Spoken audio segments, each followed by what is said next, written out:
Humihingi lang kami ng kunting biyaya nila dahil yan ay katwiran namin mga magsasaka, anak na mga mahihirap. Pagpapatalsik po ng miyembro po ng Korte Suprema, lalo na po nakita naman ng aking mga kasama sa Korte Suprema kung ano ang ginawa sa akin at yung aking pamilya. Hindi lang po ginamit yung makinarya, buong makinarya at lakas at poder ng gobyerno laban sa amin. BIR, LRA, AMLAC, Ombudsman, kung ano-ano po. Sabay-sabay po kami iimbestiga ng BIR. Pati po yung mga anak namin, pati yung mga balain namin na wala naman pong pakialam dito sa impeachment na ito, wala naman pong kasalanan, ay pinapuntahan ng BIR araw-araw na 24/7 magbuhat umaga hanggang gabi. Wala na kaming nadinig kundi panglalait, pangiinsulto, pang-aalipusta sa aming honor, sa aming pagkatao, sa aming reputasyon. Nalalaman lang po na sana nung mga taong gumawa nito yung sakit man loob na dinulot nila sa amin.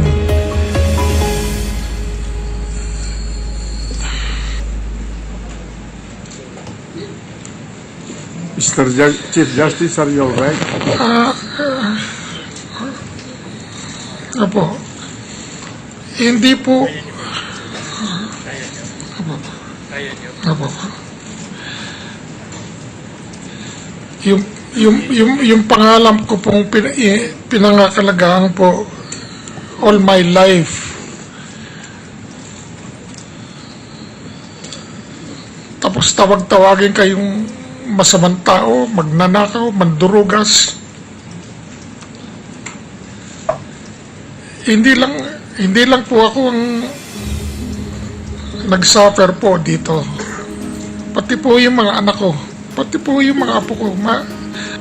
Yun po ang nararamdaman at pinagdaanan ng aming pamilya. Pinagbintangan kami, 45 properties daw. Alam naman po ni Administrator Eulalio Diaz na hindi totoo yung sinasabi niya. Yet, ililik niya doon sa media. Tapos meron namang mga miyembro ng kabilang panig na pinapangandakan na lang yung aming 45 properties na hindi naman po totoo. I think this whole impeachment proceeding has had a very chilling effect on the Supreme Court, if I may say so. Wala pong kahit na sinong miyembro ng Korte Suprema ang gustong magdaan dito sa pinagdaanan ko ito. Yung pagwawasak po niyang checks and balances na yan, ang pinakamasamang epekto nitong impeachment complaint na ito. The Manila RTC and flocked to the Supreme Court to show their support for Chief Justice Renato Corona. They are willing to fight for what they say is the independence of the Supreme Court. Lahat ng aming mga orders, decisions, supina ay wala nang maniniwala sa amin. So kung ganun, ay magkaroon talaga ng constitutional crisis at walang susunod sa nasa amin.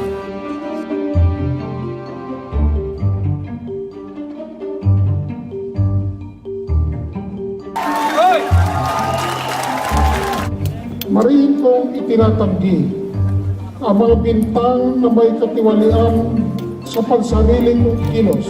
Tagal na po akong nagtitindi.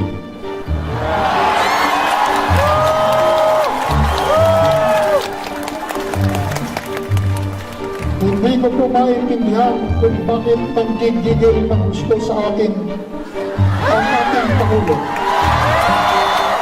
Real story kung bakit ba nanggigil masyado itong si Pinoy dito kay CJ Corona. It's all about Hacienda Loonie. For so many decades, hinawakan po nila yan. Finally, nung presidente na siya, dun pa maibibigay at maibabalik sa mga farmers. Ngayon naman talaga po, ay hiniram lang nila o pinagamit lang sa kanila, inondohan ng gobyerno, yan po ay historical. Subalit, hindi matiis ang kanyang ego na kung kailan sila naging pangulo, doon pa mawawala ito.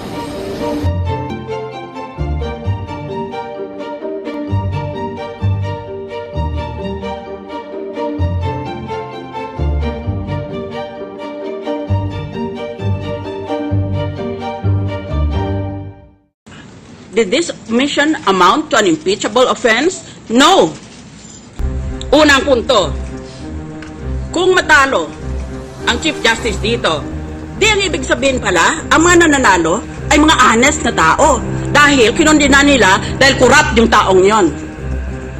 Eh kung hatulan nating may sala yan, di ibig lang dahil crooked siya, di ibig lang sabihin tayo, honest tayo. Ngayon, kung lahat pala tayo honest, o marami pala tayo sa atin ay honest. Why is the Philippines often, or if not all the time, why is the Philippines always ranked as one of the most corrupt countries in the whole world? Yan, sagutin niyo ako niyan. Nagpapakalinis kayo? That is a problem in this country. We're all for honest government, and yet the world condemns us as one of the most corrupt countries in the world. Bawat isa ba sa inyo? Walang sala? Tungkol sa SALN? This will go down in history. Nagtrabaho ako abroad. Nagka-cancer ang tatay ko. Bumalik ako. Sabi ng tatay ko, mag-resign ka nga dyan sa trabaho mong yan. Wala kang silbi sa bayan mo. Magsilbi ka sa sarili mong kababayan. Nagsilbing lang ako. Pero kung ang politika ay mangigibabaw sa batas, wala na rin akong silbi.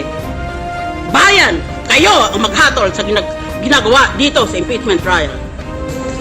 Would you be very surprised if I say that I vote not guilty? Impeachment is a political process, not a political assassination. What started in the House was not an impeachment.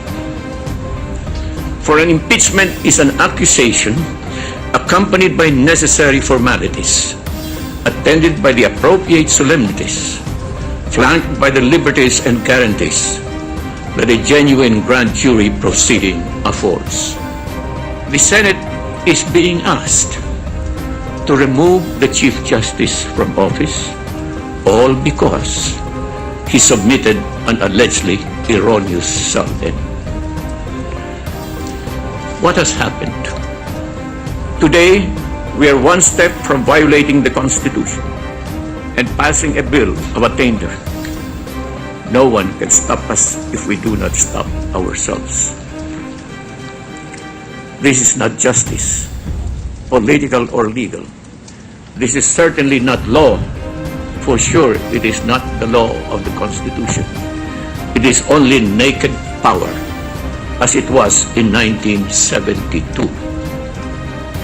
I had not thought that I would see it again, so brazenly performed. But for what it is worth, I cast my vote, if not for innocents falsely accused, of offenses yet to exist, and if not for the law and the Constitution, that we were privileged to restore under Cory Aquino, then because it is dangerous not to do what is right. When soon we shall stand before the Lord, I vote to acquit. Thank you. An impeachment trial is sui generis. But be that as it may, the Bill of Rights stands supreme over all the powers of government, including the power to impeach.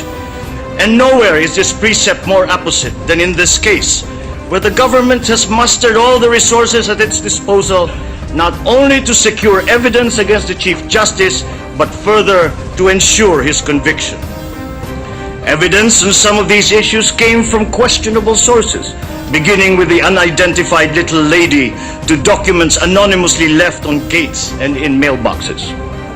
Granting, therefore, that the Chief Justice violated the Salen law, this certainly does not rise to the level of an impeachable offense. On the arguments presented and on the ground that the presumption of innocence has not been overcome, I vote to acquit the Chief Justice of the Supreme Court.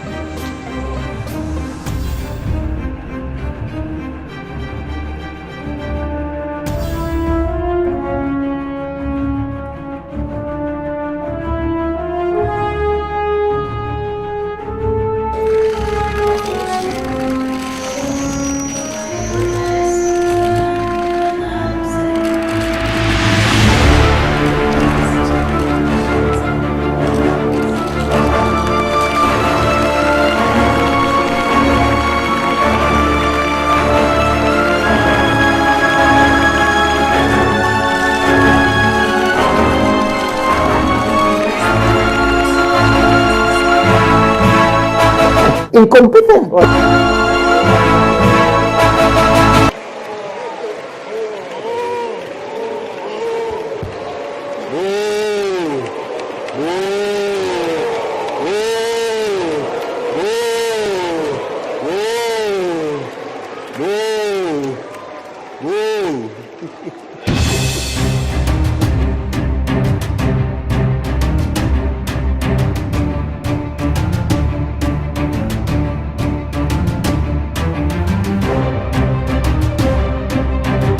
ko na kay Chief Justice Sereno, I am not into the habit of mag-abol ng kalaban. Ikaw, Sereno, sinabi ko na sa iyo, hindi ako nakialam. If you are insisting, then I count me in. Count me in and I will egg Kalida to do his best.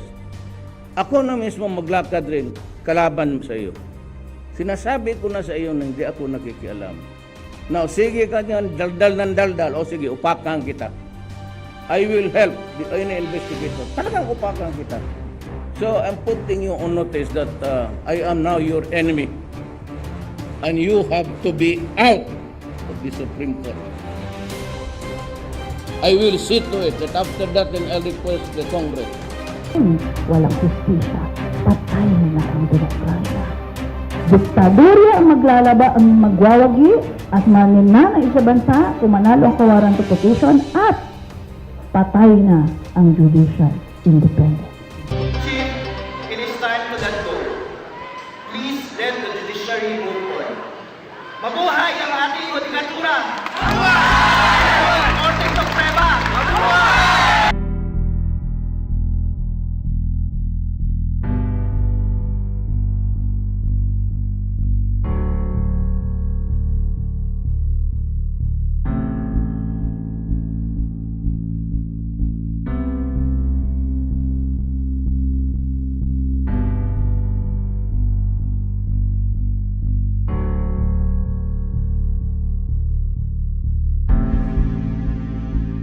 The Supreme Court unbound during its session today rendered judgment in GR number 237428, Republic of the Philippines, represented by the Solicitor General versus Maria Lourdes P.A. Sereno. Quote,